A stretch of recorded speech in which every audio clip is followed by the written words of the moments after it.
watching the English newscast on Future Television on this Monday. I'm Yumna Naufal, and these are today's Future Stories. Hezbollah chief Hassan Nasrallah confirms his party is not opposed to the redesignation of former PM Saad Hariri as premier.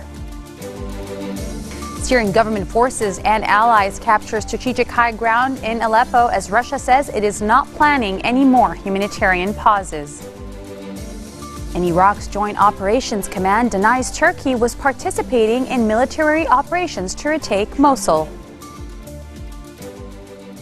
Hezbollah chief Sayyid Hassan Nasrallah is confirming that his party is not opposed to the redesignation of future movement leader, former PM Saad Hariri, as premier, describing the stance as a very big sacrifice.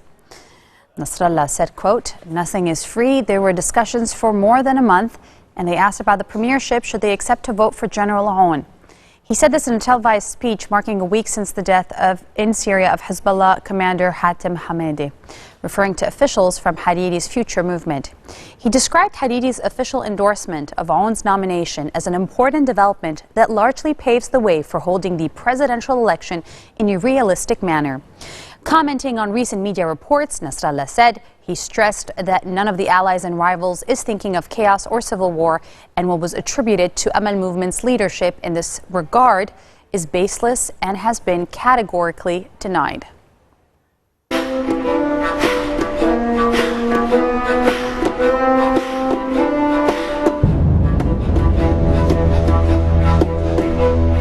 Syrian government forces and their allies captured strategic high ground in embattled Aleppo as Russia, a key ally of Syrian President Bashar al-Assad, says it is not planning any more humanitarian pauses in the fighting in the city's eastern rebel-held districts. Fighting resumed in Aleppo over the weekend following a days-long lull announced by Moscow that was meant to allow rebels and civilians to leave the eastern districts. The rebels rejected the Russian offer and none of the civilians left. Government troops launched a fresh offensive and took the hilltop of Bazo on the southern edge of Aleppo near military bases and shelled the rebel neighborhoods. The Britain-based Observatory for Human Rights said Bazo was taken amid heavy bombardment. Both the observatory and the Aleppo Media Center reported government shelling in eastern parts of the city.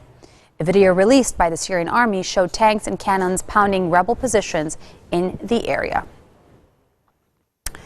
Iraq's Joint Operations Command is denying that Turkey is participating in military operations to retake the northern city of Mosul from Daesh. The spokesman of the Joint Operations Command said Turkey is not participating in any kind of operation for the liberation of Nineveh, referring to the Iraqi province of which Mosul is the capital. Turkish Prime Minister Binali Yildirim told reporters that Turkish troops stationed outside Mosul have provided support with artillery tanks and following a request by Kurdish Peshmerga forces. Thousands of Peshmerga forces are currently involved in passive push in the Bashika area northeast of Mosul, where Turkey has a military base. The forces of the Kurdish region, whose leader has close ties with Turkey, have complained recently that the U.S.-led coalition is insufficient. Stay tuned. We'll be back with more world headlines.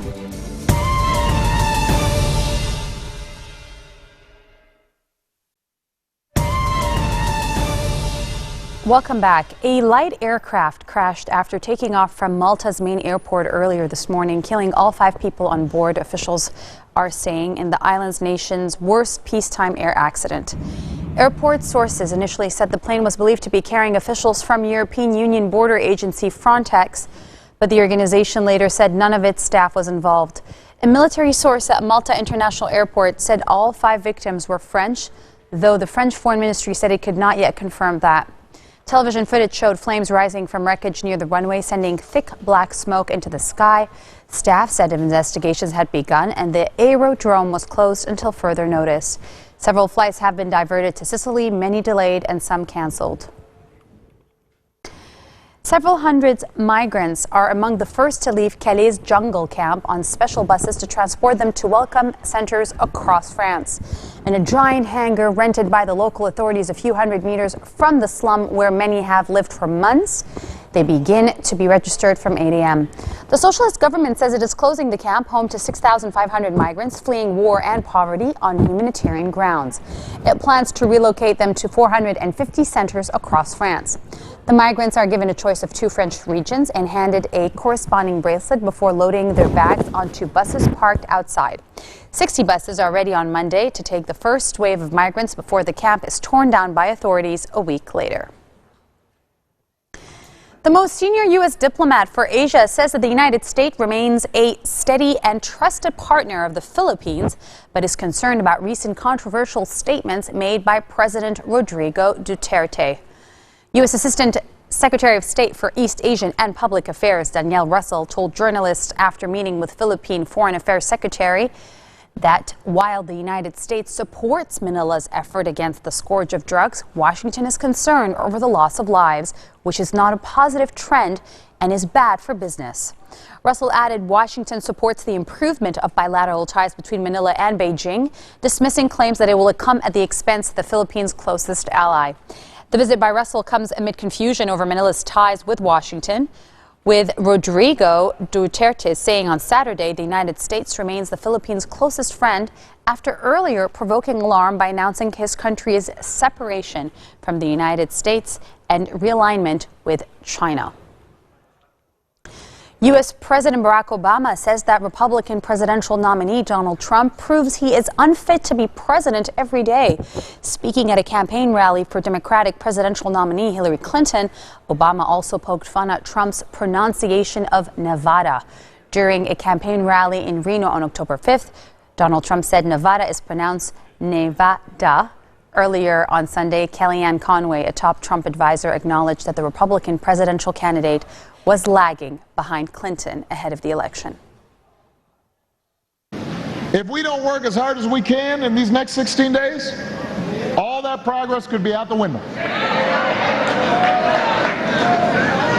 Because competing for the job I currently hold, you've got a guy who proves himself unfit for this office every single day, every single way.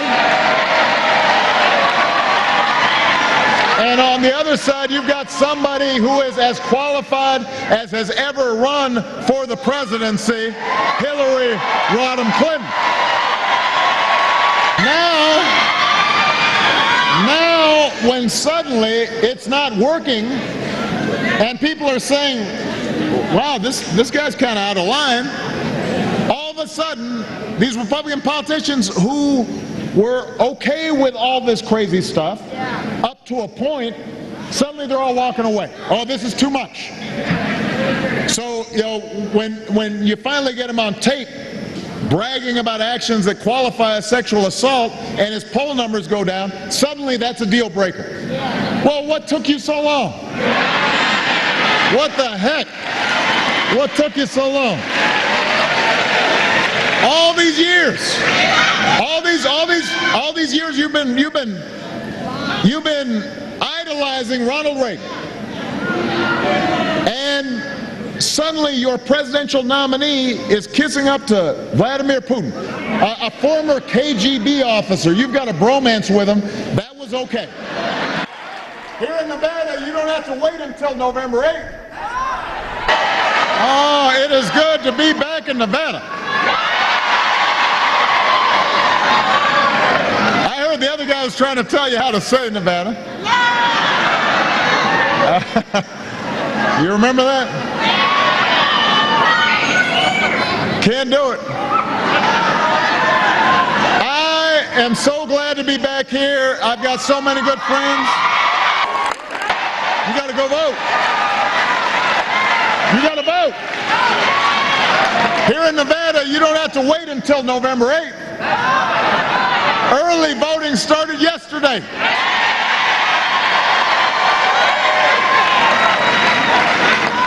Yeah, you got a ace and you got a jack. But you got to make sure to turn over the card by voting. This game didn't start on November 8th. The game ends on November 8th. It's starting right now.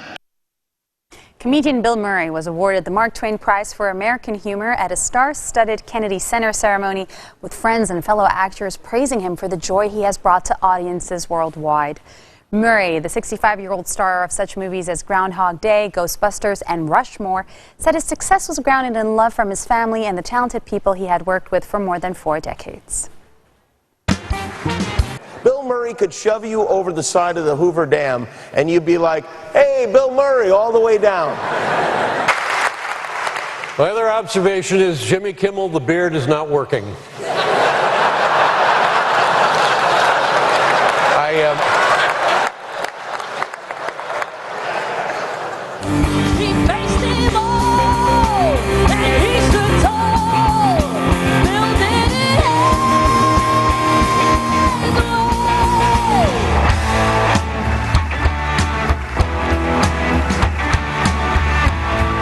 Where's that trophy? I'm keeping an eye on it.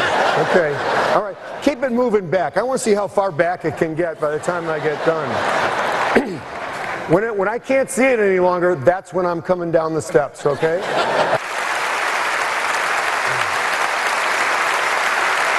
As much as I dreaded this, I really had to come back to this idea that there's love. There's love. That's what we came with, what we go with.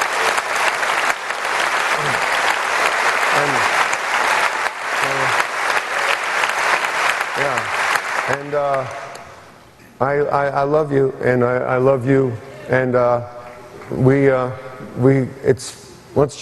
let's try to repeat that to each other, okay?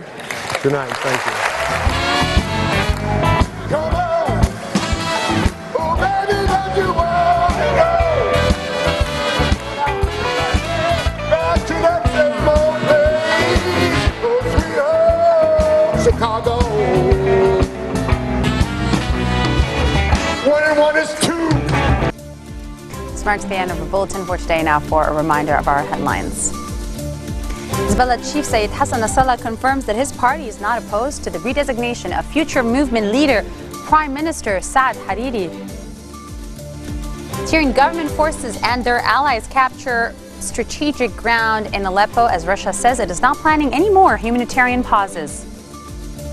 And Iraq's Joint Operations Command denies Turkey is involved or participating in recapturing Mosul from Daesh. Those are your Monday headlines live on Future Television. Tune in every day for 20 minutes of the world and Lebanon. Take care.